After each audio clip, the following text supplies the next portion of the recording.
Like, how did you hone your craft? Like, yes, you started writing screenplays and stuff like that, but what was that process like to even go about having a story in your head, writing it down, knowing that it was even in the right structure because you didn't study it seems? Yeah. So How did I hone my craft? You know, a writer writes. I mean, that's the really trite answer, is that, you know, I just kept doing it, and I would show it to people and they would say, this isn't very good yet, and I would think they were wrong for a while, and I'd pout, and then I'd realize that they were probably right, and I'd improve it, and they'd say, well, this, and then I'd show it to someone else and they'd say, this still isn't that good, and I'd pout again. As far as like where you actually go as a screenwriter, there are workshops online, there are places you can go online, and people will show each other their scripts. Most of the people, as you might imagine, are terrible. Well, not the people. Most of the scripts are terrible. I'm sure the people are very nice, so they often aren't. I think that I hurt myself by taking as long as I did to move to LA. I could have moved to LA earlier. I knew I wanted to be a writer even before I went to grad school, before I went to be a scientist, but I kind of, you know, didn't have the courage yet to just pull up stakes and drop everything for it. You could be a writer in New York. I'm sure that there are communities for that in New York, definitely you could go to like a film school and pay someone $30,000 a year in order to just hang out with your fellow artists. And I know a lot of people who did go to film school, and I'm really glad they did.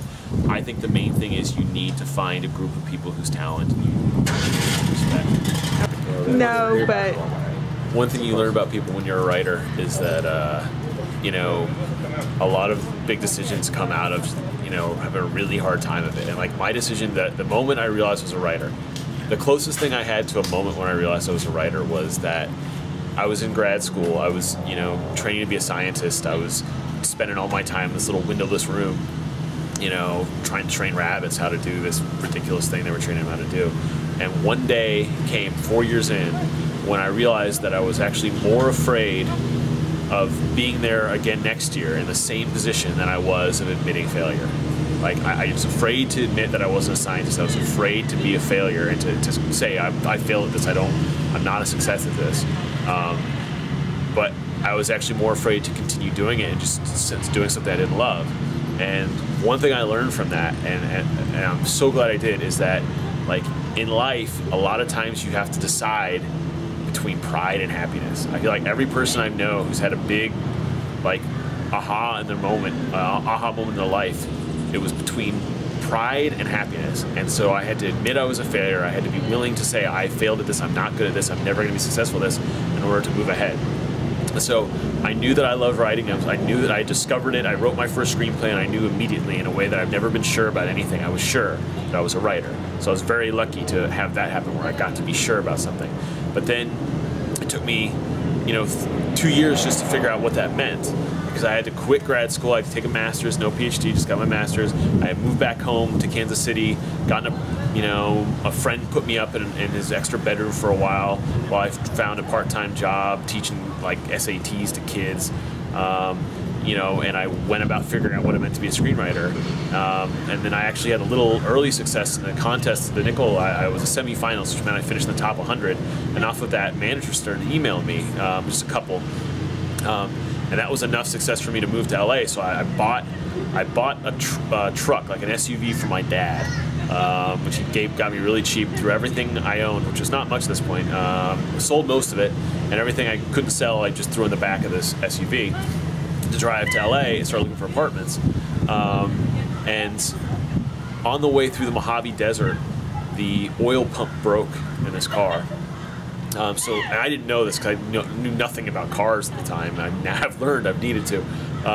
So the temperature shoots up, the RPMs start dropping, and I don't know what's happening, but basically there's no longer oil in the engine. So I'm riding on an engine, driving the engine dry, and I destroyed my engine. $6,000 it cost me to buy a new engine for this car, and I had $5,000 saved up. So when I arrived in LA, I had no car, I had no money, I had no friends, I had no job, and I had no place to stay. So that was the bad part. The good part about that is it means that everything that's ever happened to me here, it's been because I did it. Like, I came here with nothing, you know, and so anything I have, I earned it, and it was worth it. I'm like, it was the it was absolutely the right decision because like I knew I wasn't going to be happy anywhere else doing anything else. Like it was clear to me that I didn't belong anywhere else I'd ever been. I didn't belong in Kansas City. I love Kansas City. I love all my friends in Kansas City, but I didn't belong there.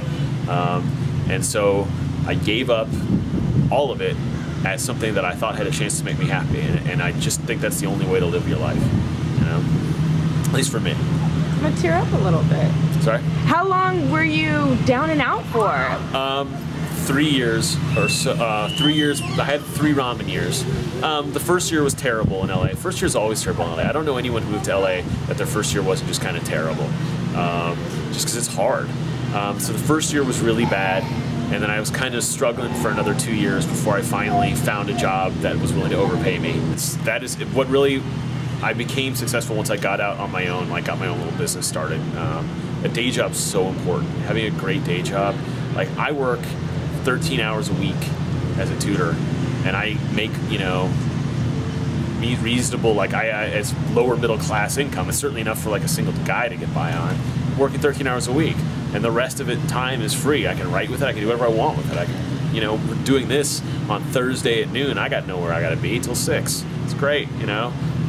Go do whatever I want, live my entire life. So having a great day job helps a lot as a writer, because Lord knows you're going to spend a lot of time as a writer before you get paid, working full time as a writer without getting paid for it.